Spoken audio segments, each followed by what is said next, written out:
ورحمۃ اللہ وبرکاتہ۔ الحمد للہ رب العالمین،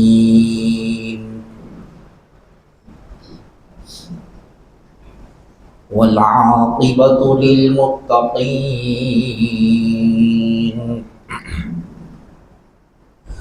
والصلاة والسلام على سید الانبیاء والمرسلین،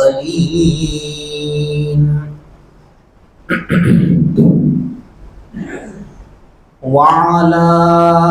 آلہ واصحابہ الطیبین الطاہرین۔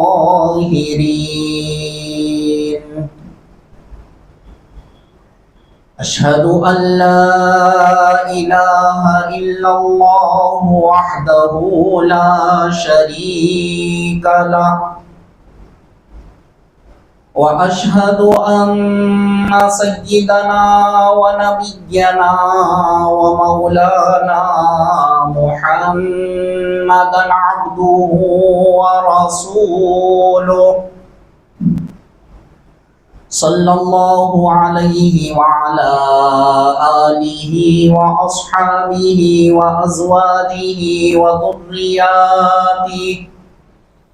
وعلماء ملتہ واولیائہ اجمعین،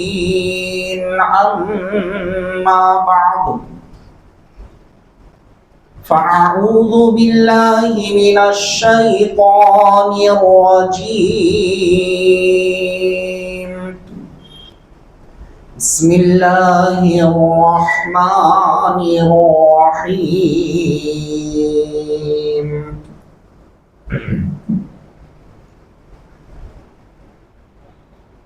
ولا تهنوا ولا تحزنوا وأنتم الأعلون إن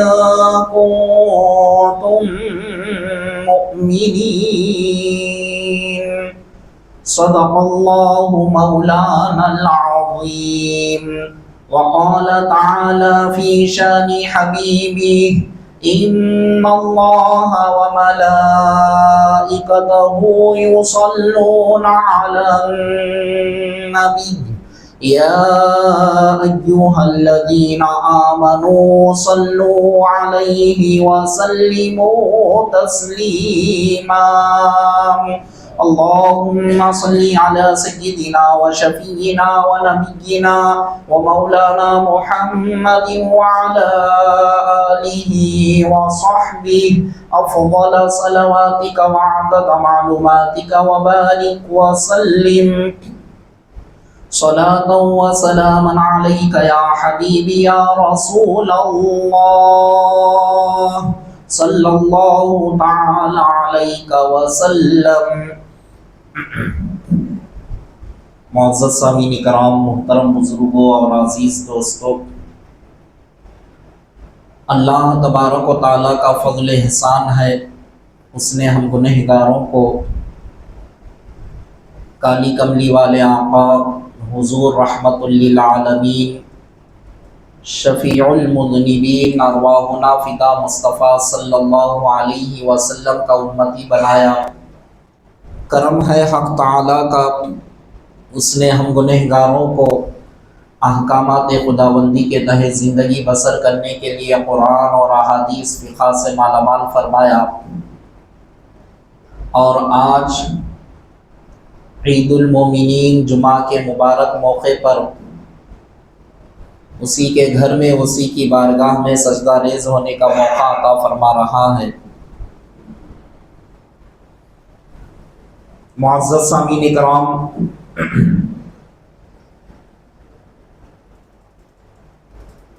آج جیسا کہ آپ حضرات جانتے ہیں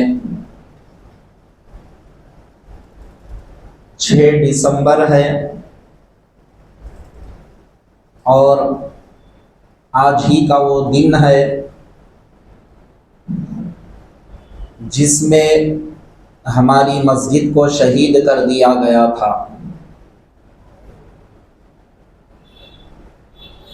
اور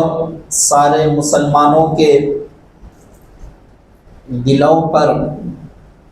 بہت بڑا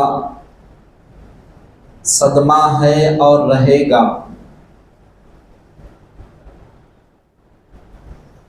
نہ یہ تاریخ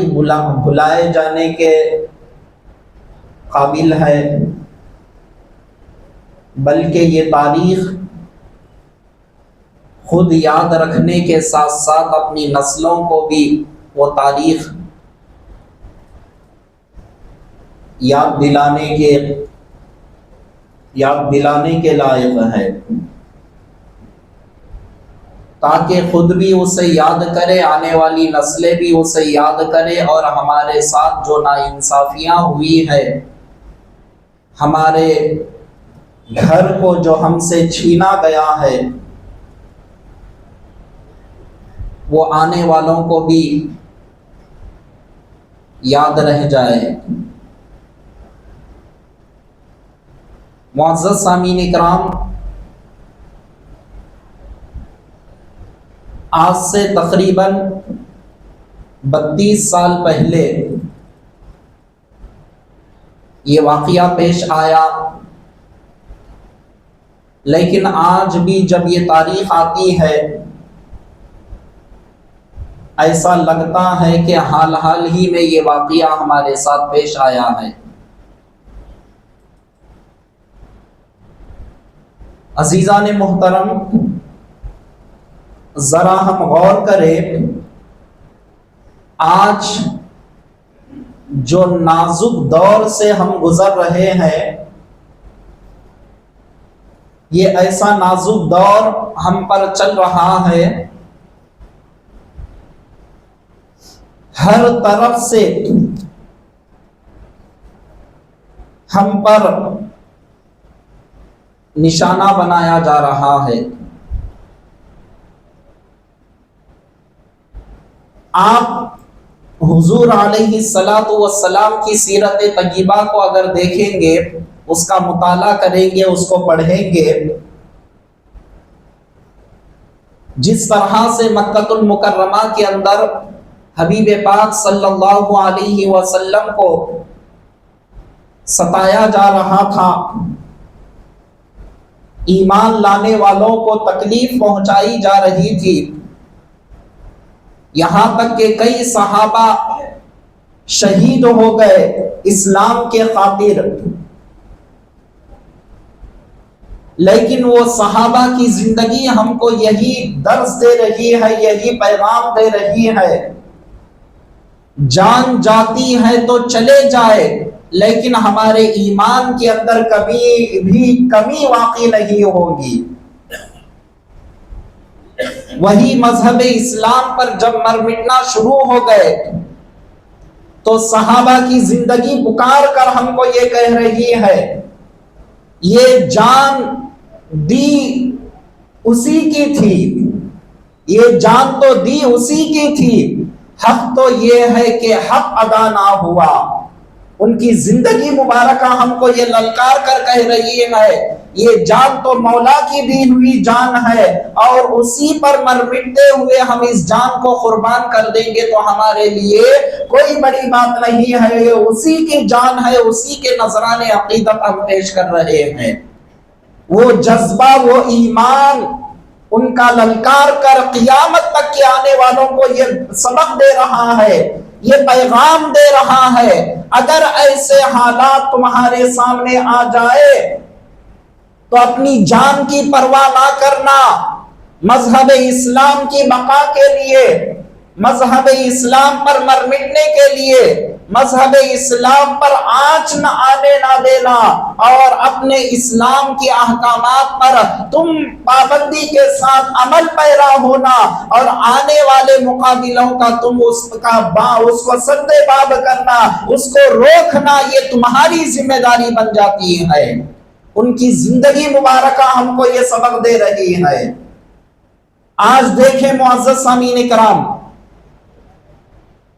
ہر طرف سے دیکھا جائے مسلمانوں کے مساجدوں کے تعلق سے آوازیں بلند ہو رہی ہے، فلاں مسجد کے اندر فلاں بت رکھا ہوا ہے، اور پھر اس کے بعد نفرتیں، قوم قوم کے جھگڑوں کو ایسا عروج بخشا جا رہا ہے، نفرتیں ڈالنے کا یہ کام کر رہی ہے، قوم قوم سے لڑا رہی ہے، مسجدوں کو ٹارگٹ بنایا جا رہا ہے،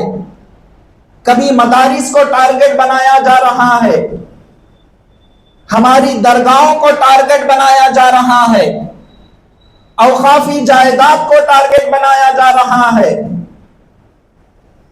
اسلامی شریعت کے قوانین میں مداخلت کی جا رہی ہے، کبھی پردے کو لے کر، حجاب کو لے کر، اور پھر کبھی اذانوں کو لے کر، پھر ایکسا سول کوڈ کا ایک بہانہ لے کر، ٹرپل طلاق کے مسئلے کو لے کر کیسے کیسے مسائل کا سامنا ہم کر رہے ہیں۔ آپ اچھی طرح سے جانتے ہیں، روز اخبارات کو پڑھتے ہیں، ٹی وی چینلوں کو دیکھتے ہیں، ایک مسلمان کیسے کیسے مسائل کا شکار ہوتا ہوا جا رہا ہے۔ ذرا غور کریں معزز سامعین کرام، ہم کو ایسے موڑ پر، ایسے حالات میں سب سے پہلے ہم کو یہ دیکھنا ہے کہ ہم کو کیسے قدم اٹھانا ہے، اور یہ دیکھنا ہے کہ ایسے معاملات جب ہمارے سامنے آ رہے ہیں ہم کو کیا کرنا چاہیے، ہم کو کیسی فکر کرنا چاہیے، اور پھر اس کے بعد قرآن ہم کو کیا کہہ رہا ہے، شریعت کیا رہبری کر رہی ہے، ایسے موڑ پر ہم کو کس طرف ہماری توجہ کو مبذول کر رہی ہے، اس طرف ہم کو دیکھنے کی سخت ضرورت ہے، ورنہ وہ دن دور نہیں معزز سامعین کرام، صرف ہم نام کے مسلمان رہ جائیں گے، ہم سے تمام چیزوں کو چھین لیا جائے گا، ہم سے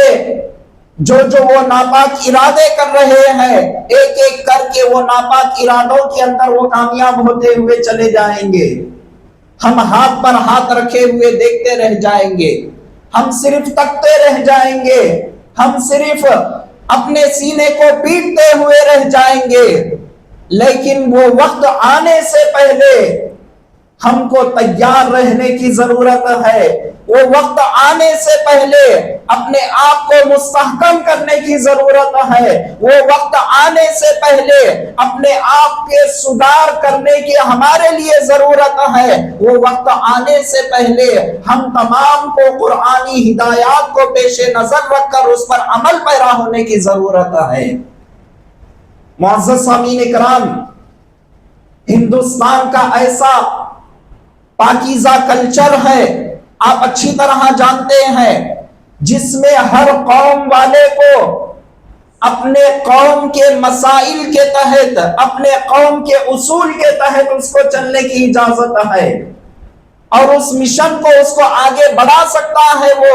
یہ کھلی اجازت ہندوستان کے لیے ہے۔ لیکن جب مسلمانوں کا معاملہ آتا ہے تو یہ سارے قوانین کو پس پش ڈال دیا جاتا ہے، یہ سارے قوانین کو پردے میں رکھ دیا جاتا ہے،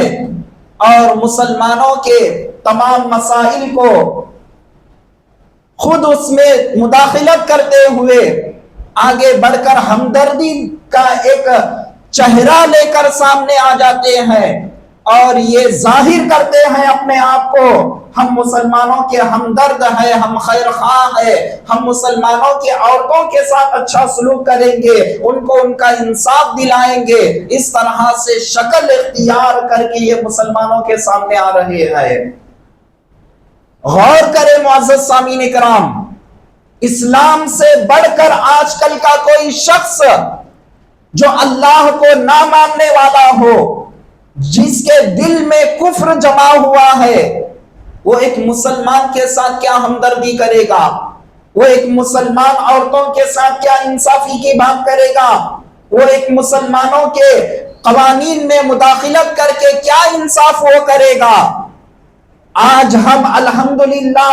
اللہ کے فضل کرم سے مسلمانوں کا جو حق ہندوستان کے اندر ہے وہ مسلمانوں کو اگر مل جائے گا تو ہم کسی کے محتاج ہونے کی ہم کو ضرورت نہیں ہے،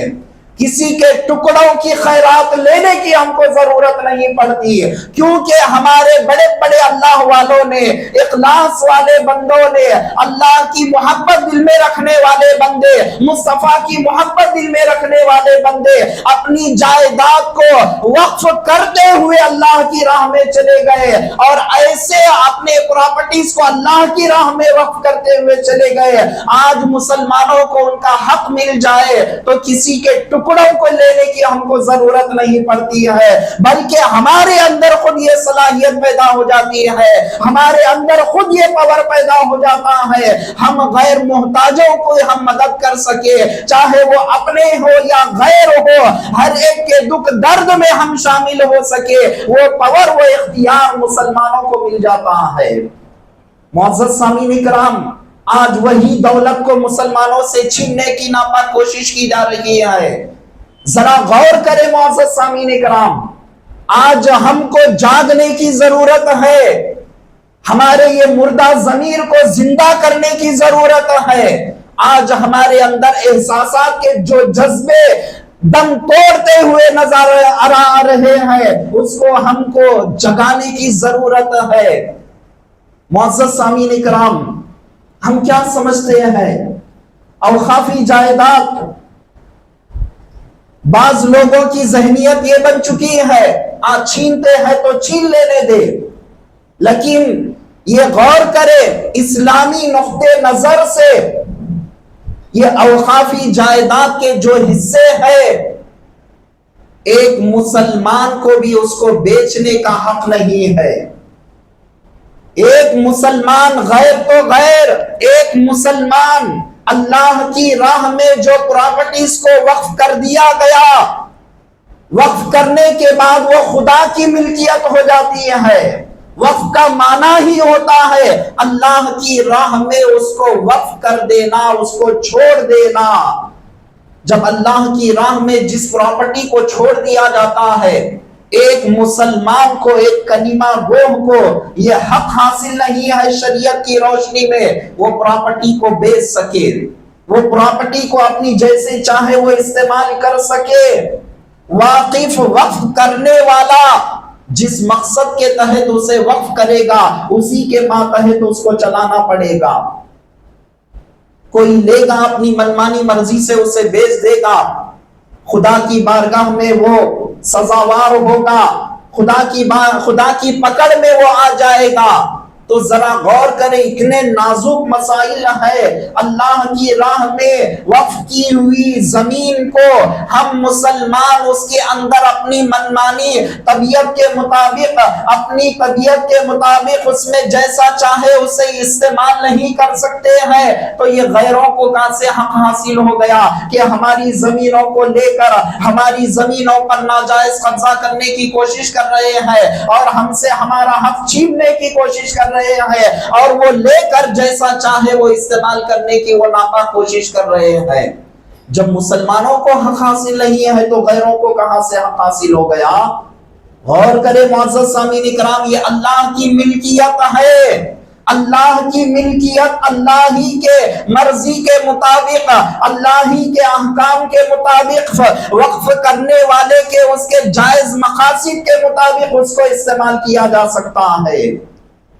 معزز سامعین کرام، نہ اسے بیچا جا سکتا ہے، نہ اس پر واقف کی مرضی کے بغیر اس میں استعمال کیا جا سکتا ہے، اور نہ اس میں اپنی منمانی دکھائی جا سکتی ہے۔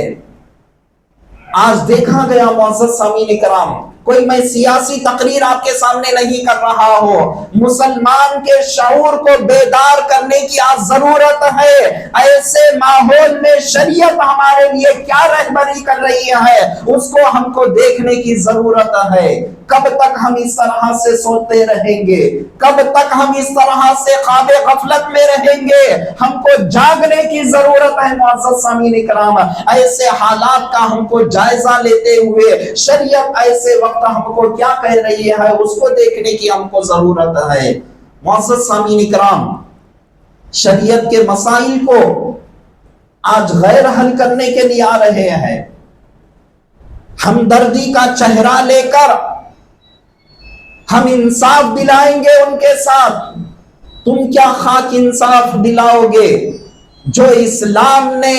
شریعت کے اندر ہر ایک کے لیے جو انصاف کا قانون ہے وہ ایسا پاکیزہ قانون ہے، تمہارے انصاف کی کوئی محتاج نہیں ہے، تمہارے انصاف کا کوئی محتاج نہیں ہے۔ ایسا پاکیزہ قانون اسلام کے اندر، شریعت کے اندر اللہ اور اس کے رسول کا دیا ہوا قانون ہے، لیکن شرط ہے اس کو سمجھنے کی ضرورت ہے۔ اپنی عقل کی بنیاد پر اس کو نہیں سمجھا جا سکتا، قرآن اور حدیث کی بنیاد پر اس کو سمجھا جا سکتا ہے۔ بڑے افسوس کی بات ہے عزیزان محترم، ایک مسلمان اپنے مسائل کو کیسے حل کرے گا؟ غیر کے پاس جا کر حل کرے گا، غیر فقہ کے مسائل کو بیان کرے گا۔ ارے جو شریعت کے شین سے ناواقف ہو وہ شریعت کے مسائل کیسے حل کرے گا؟ آج ہماری قوم کے اندر بھی بہت ساری خرابیاں ہیں معزز سامعین کرام، دنیاوی معاملات میں ایسے ہوشیار ہے،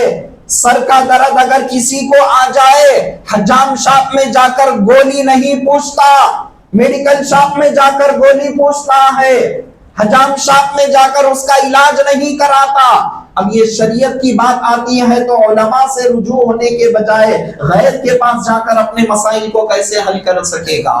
اسے کیا معلوم ہے شریعت کے مسائل جا کر اس سے حل کر سکے؟ آج ہماری قوم کو بھی سوچنے کی ضرورت ہے، طلاق کا مسئلہ ہو غیرے سے پوچھنے کے بجائے صحیح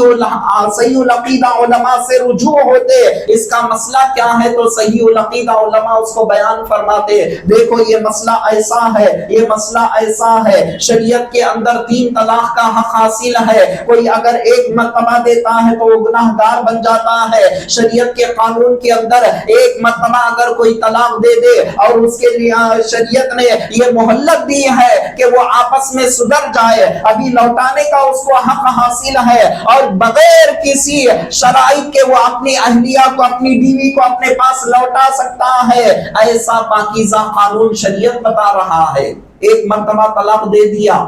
شریعت کیا کہہ رہی ہے؟ 1 مہینہ 10 دن تک اس کو اپنے قریب کر سکتا ہے بغیر کسی شرط کے، کوئی شرط نہیں، کوئی گواہ کی ضرورت نہیں، اپنی بیوی سے جا کر اپنی محبتوں سے ہاتھ پکڑ لے، اس کو قریب کر لے۔ تو جو طلاق اس نے 1 مرتبہ دیا اس سے اب رجوع کر لیا، اور جب وہ رجوع کر لیا تو وہ اس کی بیوی اس کے لیے برقرار رہے گی۔ یہ سدھرنے کا موقع کون دے رہا ہے؟ شریعت دے رہی ہے معزز سامعین کرام، اور اگر اس سے آگے بڑھ جائے، میں اب پورے مکمل مسائل بیان کرنے کا وقت نہیں ہے، بات آ گئی تو مختصر آپ کے سامنے کہہ رہا ہوں۔ 1 مہینہ 10 دن پار ہو گئے، خود بخود وہ طلاق بائن پڑ جاتی ہے، یعنی دوسری طلاق ہو جاتی ہے۔ اب دوسری طلاق جب ہو جائے کیا کرنا چاہیے؟ شریعت نے ابھی بھی اس کے لیے آپشن رکھا ہے،